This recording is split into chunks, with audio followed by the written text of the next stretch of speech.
Hello everyone, this is Ange. Welcome to another episode of the Visual Novel Monthly Recap. This time, talking about news that happened in January of 2025. It appears there's going to be a new Nekopara gacha game even though the previous one, Nekoparaiten, was cancelled. This new one will be called Nekopara Sekai Connect. It'll likely be a typical gacha game with easy mechanics to unlock more cat girls for your companion patissiere. The game will initially launch in Japanese with plans for English and simplified Chinese releases to follow. All the cat girls originally planned for the cancelled Nekoparaiten will now appear in Nekopara Sekai Connect.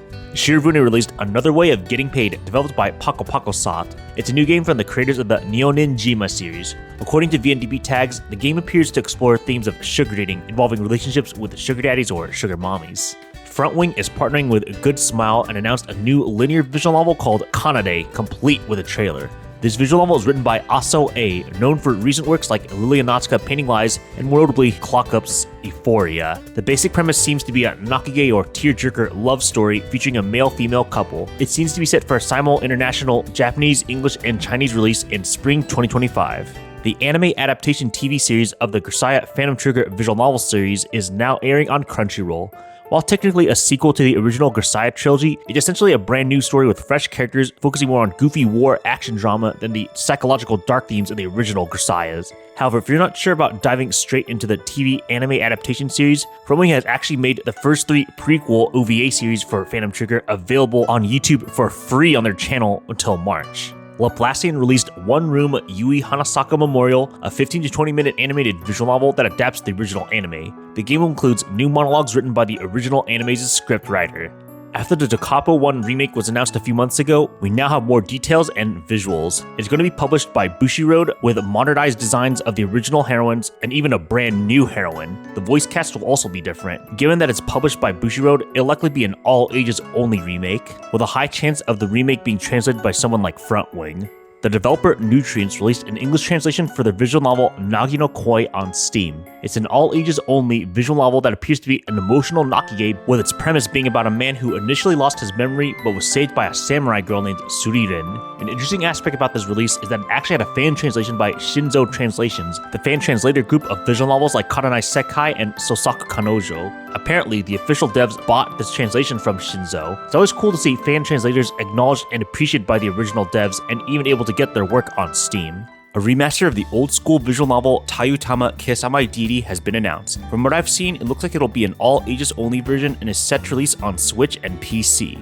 The game was originally developed by Lump of Sugar, whose only currently English translated title is Hello Goodbye by Nekonyan. This remaster is planned for a worldwide launch in spring 2025 with support for English, Japanese, and Chinese languages. Shirobune recently released Sacrifice Villains, developed by Clock Up. Based on what I've read, it seems to be a darker Nukige-style version of My Hero Academia, where heroes have to capture and reform villains through, well, lots of hardcore sex scenes. Maybe someone can tell me if I'm wrong, but that's just the impression I got. If you like Clock Up's kinkier titles, this might be right up your alley. After years of fans begging Manga Gamer or anyone to translate it, we finally have an English release for Innocent Grace's Amano Shoujo, often referred to by fans as Kara Shoujo in the last episode. It's being localized as The Shell, Part 3 Paradiso by Shirobune. Like the previous Kara Shoujo titles, this is a murder mystery visual novel by Innocent Gray, featuring a grounded, mature setting and a rare adult-age detective protagonist, Reiji. As usual, Reiji is tasked with investigating a series of particularly brutal murders. Having personally followed the series up to this point, it's kind of hard to talk about this series since it's incredibly spoiler-heavy, but what I can say is that the story begins with Reiji reconnecting with a minor character from early in the series, Martis Stella, and actually became tied to a new wave of murders. As someone who has already started reading it, it seems like KNS 3 seems to be focusing on tying up loose ends from KNS 1 and 2.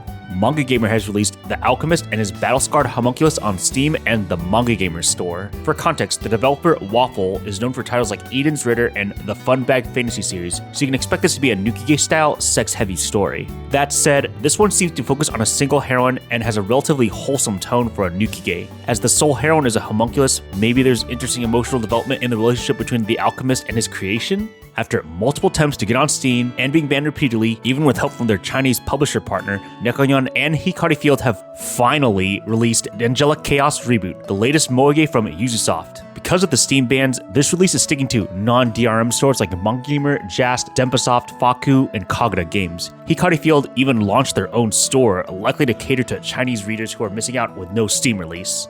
At its core, I imagine this is just more Ubisoft, with very memorable moe personalities, chill slice of life, romance, goofy comedy, and just the right splash of magic. In Angelic Chaos Reboot specifically, there's angels, reincarnations of demons from previous lives, and other fantastical fun and otherwise, you guessed it, high school age moege. A few of the heroines are apparently gamers too, which is a nice plus. If you're a fan of Ubisoft's previous works, there's bound to be at least one heroine here you'll vibe with.